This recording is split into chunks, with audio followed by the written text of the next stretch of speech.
नमस्कार, देश न्यूज में आपका स्वागत है। मैं हूं आपके साथ धर्मिष्ठा और आप देख रहे हैं हमारा खास कार्यक्रम वो जो जानना जरूरी है में आपका स्वागत है। आप देख रहे हैं हमारा खास कार्यक्रम वो जो जानना जरूरी और वो जो जानना जरूरी है में हम ऐसी कहानियां लेके आते हैं जो बिल्कुल रोचक है और बिल्कुल नहीं है। इस कहानी में आज हम बात करेंगे झीलों का नज़ारा आखिर किसे नहीं भाता है। गर्मियों की छुट्टियों में अक्सर झील के किनारे बैठकर सुकून की तलाश करते लोग आपको दिख जाएंगे, लेकिन जरा सोचिए, अगर उसी झील में मछलियों की बजाय आपको नर कंकाल तैरते हुए दिखाई दे तो क्या होगा? जाहिर सी बात है, आप डर जाओगे और वहां से बहुत दूर भाग जाओगे। जी हाँ, उत्तराखंड में रूपकुंड एक ऐसी ही झील है जहां ऐसा होता है जो आज भी सभी को हैरान कर देता है। उत्तराखंड के चमोली जिले में रूपकुंड झील मौजूद है, जिसे कंकालों की झील कहते हैं। इस झील में मछली समेत जीव जंतुओं की बजाय नर कंकाल बहुतायत देखने को मिलते हैं। इसलिए यहाँ एडवेंचर से जुड़े लोग दूर दूर से झील को देखने के लिए पहुंचते हैं। इन कंकालों को 1942 में नंदा देवी शिकार आरक्षण के रेंजर एच के माधवल ने खोजा था। बताया जाता है कि यह हड्डियां 19वीं सदी के उत्तरार्ध की हैं। इससे पहले विशेषज्ञों द्वारा यह माना जाता था कि जिन लोगों की यहाँ हड्डियां मौजूद है उनकी मौत महामारी, भूस्खलन या फिर बर्फीले तूफान से हुई होगी। लेकिन 1960 के दशक में हुई कार्बन डेटिंग ने संकेत दिए कि वो लोग 12वीं से 15वीं सदी के बीच के होंगे। उसके बाद 2004 में भारतीय और यूरोपीय वैज्ञानिकों के दल ने इस स्थान का दौरा किया ताकि उन कंकालों के बारे में अधिक से अधिक जानकारी मिल सके। उसके बाद हैदराबाद, पुणे और लंदन के वैज्ञानिकों ने यह निर्धारित किया कि लोग बीमारी से नहीं बल्कि अचानक आई ओलावृष्टि या फिर आंधी से मरे थे। साल 1942 में ब्रिटिश रेंजर्स को यहां सबसे पहले कंकाल नजर आए थे। उसके बाद से लगातार यहां मौत की वजह जानने का यह सिलसिला जारी है।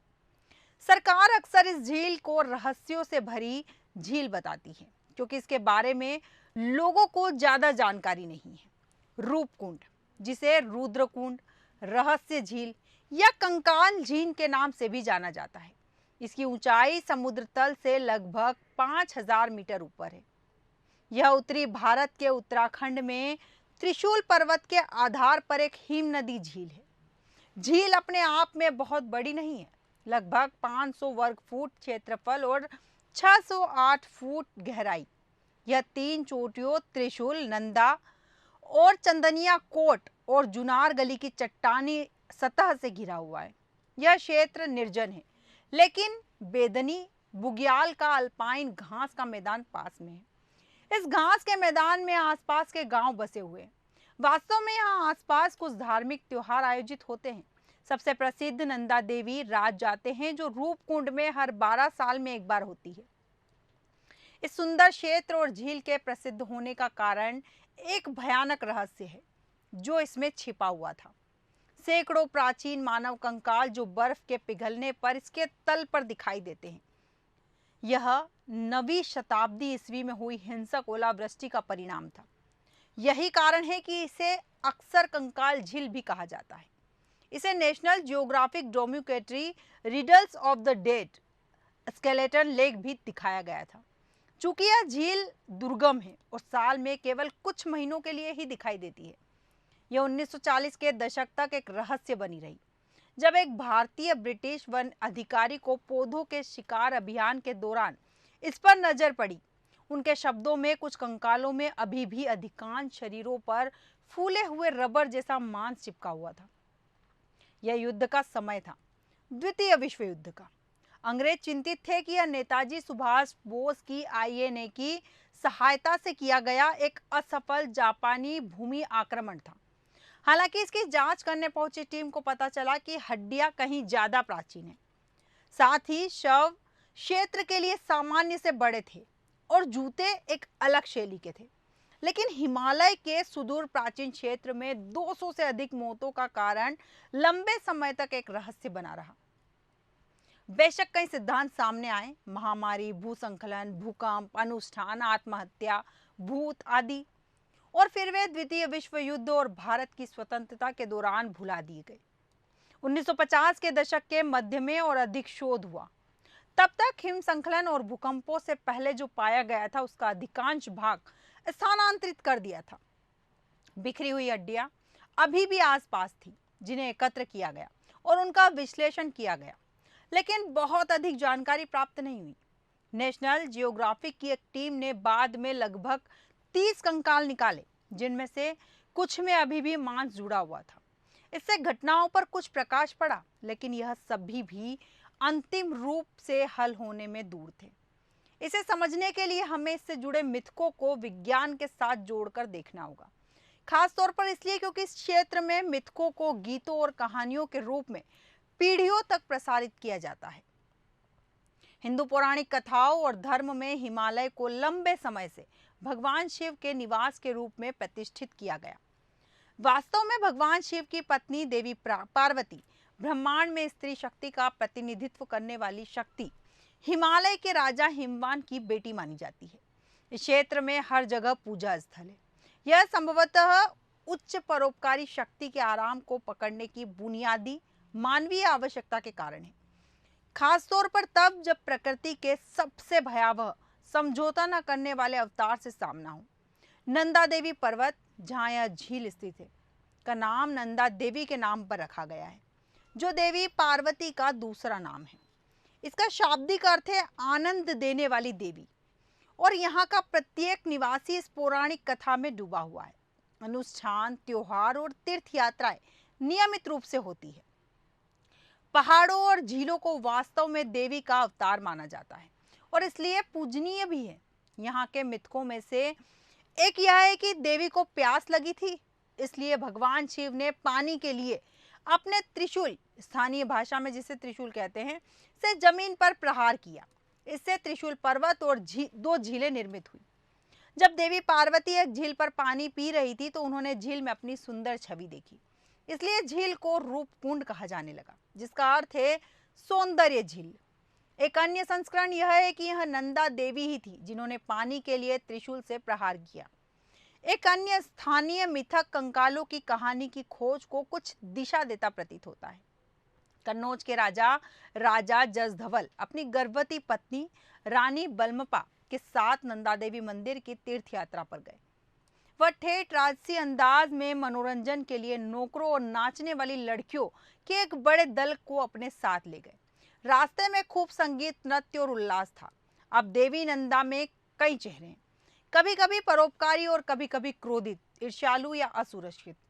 राजा की इस धृष्टता और पवित्र भूमि पर दुर्व्यवहार से देवी क्रोधित हो गई। उसने भयंकर ओलावृष्टि बुलाई, जिससे वे सभी मर गए। वास्तव में क्षेत्र में एक प्राचीन लोकगीत है जो अपने पर्वत को अपवित्र करने वालों पर देवी के क्रोध को याद करता है। यह बताता है कि कैसे उसने उन पर बड़े बड़े ओले फेंक कर मौत की बारिश की। राजजात नामक तीर्थयात्री देवी नंदा देवी के सम्मान में 9वीं शताब्दी ईस्वी से होती आ रही है। ऐसा हर 12 साल में होता है और इसे पूरा होने में लगभग 22 दिन का समय लगता है। इसका मार्ग लगभग 300 किलोमीटर लंबा है। यह पूरे भारत से लगभग 50,000 लोगों को आकर्षित करता है और रूपकुंड से होते हुए होमकुंड तक जाता है। हिंदुओं को मानना है कि होमकुंड त्रिशूल पर्वत में देवताओं का निवास स्थान है और यह नंदा देवी की घर वापसी की यात्रा है। समूह का प्रत्येक सदस्य प्रतीकात्मक रूप से उसे वहां पहुंचने में मदद करता है। यह रास्ता खतरनाक जूरा गली, शाब्दिक रूप से मौत की गली, पर रूपकुंड झील के ऊपर से गुजरता है। वैसे आखिरी राजजात 2014 में हुई। दरअसल यहाँ इतनी मौतें हुई कि सरकार ने पहले ही तीर्थ यात्रा पर रोक लगा दी। इसकी अनुमति केवल 19वीं सदी के अंत से ही दी गई। जो लोग गली से गिरकर मर गए, उन्होंने वहां पहले से मौजूद कंकालों में भी योगदान दिया। बहुत दिलचस्प बात यह है कि रास्ते में तीर्थस्थलों पर कुछ शिलालेख है जो कुछ तीर्थयात्रियों के झील पर आत्महत्या करने के इरादे का संकेत देते हैं। यह शाश्वत आनंद या मोक्ष की आशा में है। 1931 में सरकार द्वारा आत्म बलिदान या आत्मसर्ग पर प्रतिबंध लगा दिया गया था। कई अभियानों और वैज्ञानिकों ने अवशेषों का अध्ययन किया है और ठीक वैसा ही कारण सुझाया है जैसा कि गीत बताता है। अचानक गंभीर ओलावृष्टि से मृत्यु, जिसकी परिधि में 9 इंच तक बड़े ओले थे। अध्ययनों में अभी तक कुछ भी निर्णायक नहीं है, जैसा कि मिथक से पता चलता है। वे ईरान या राजा के तीर्थयात्री या शरणार्थी हो सकते हैं, या शायद यह अनुष्ठानिक आत्म बलिदान के अवशेष। अगस्त 2018 में भारत सरकार ने इस क्षेत्र और इसकी प्राचीनता को संरक्षित करने के लिए यहाँ सभी ट्रैक पर प्रतिबंध लगा दिया।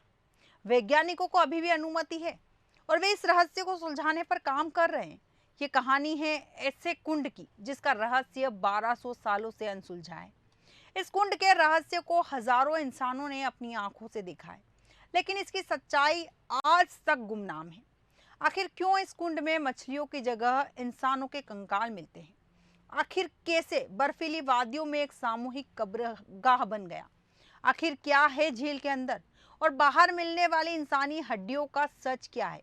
आज आपको हम अपनी इस खास रिपोर्ट के माध्यम से बताएंगे। उत्तराखंड के चमोली जिले के रूपकुंड की कहानी जो कंकाल उगलती है।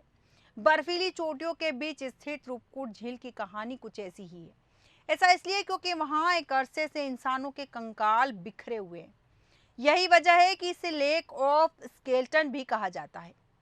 यूं तो यह झील पूरे साल बर्फ से जमी रहती है, मगर मौसम और सीजन के हिसाब से छोटी बड़ी भी होती है। ऐसा इसलिए क्योंकि गर्मी के दिनों में बर्फ पिघलने लगती है। यही वक्त होता है जब यहाँ इंसानों के कंकाल नजर आते हैं। बर्फ में दबे होने के कारण उनमें से कई पर मांस भी लगा दिखता है। 1942 में पहली बार एक ब्रिटिश फॉरेस्ट गार्ड को ये कंकाल दिखे। उस समय ये माना गया कि ये कंकाल जापानी सैनिकों के हैं। कंकाल वाली इस झील का एक सिरा भगवान शिव और माता पार्वती से भी जुड़ा जाता है। दावा किए जाता है कि यह कुंड जिसे भगवान शिव ने अपने त्रिशूल से बनाया है, जैसा कि हमने आपको पहले भी बताया है, और भोलेनाथ ने अपने त्रिशूल के जरिए इस कुंड की रचना कर डाली और माता पार्वती ने कुंड का जल पीकर अपनी प्यास बुझाई। माना जाता है कि जल पीते समय रूपकुंड के जल में अपने श्रृंगार का प्रतिबिंब देख अति हर्षित हो उठी और माता पार्वती को प्रसन्न और प्रफुल्लित देख महादेव ने इस कुंड को रूपकुंड का नाम दे दिया। फिर आखिर प्रेम की प्रतीक माने जाने वाली ये झील इतनी डरावनी और खौफनाक कैसे हो गई? पहले माना गया कि ये कंकालों में एक समूह का एक परिवार था, लेकिन फिर पता चला कि भारत, ग्रीस और साउथ एशिया के लोगों के कंकाल इनमें शामिल है। अंतर्राष्ट्रीय स्तर पर इन कंकालों की स्टडी की गई।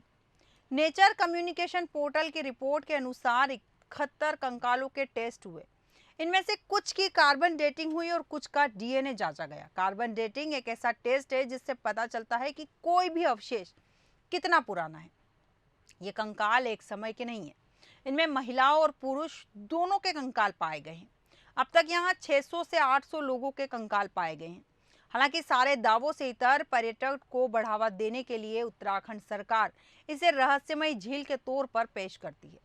हिमालय वो बर्फीला इलाका है, देखने में जितना सुहाना लगता है उतना ही रहस्यमय भी है।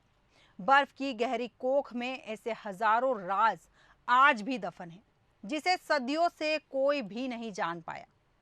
कोई कहता है कि ये कंकाल किसी राजा की सेना के जवानों के हैं, कोई इसे देवी के क्रोध का परिणाम मानते हैं। इस झील के पास पहाड़ों की देवी नंदा का मंदिर भी है। ऐसे में आज भी ये सवाल अनुत्तरित हैं कि ये कंकाल आखिर हैं कैसे, और कैसे ये प्रेम की प्रतीक झील अचानक से कंकालों की झील बन गई। हमारे आज के खास कार्यक्रम में फिलहाल इतना ही। आप बने रहिए देश न्यूज के साथ। नमस्कार।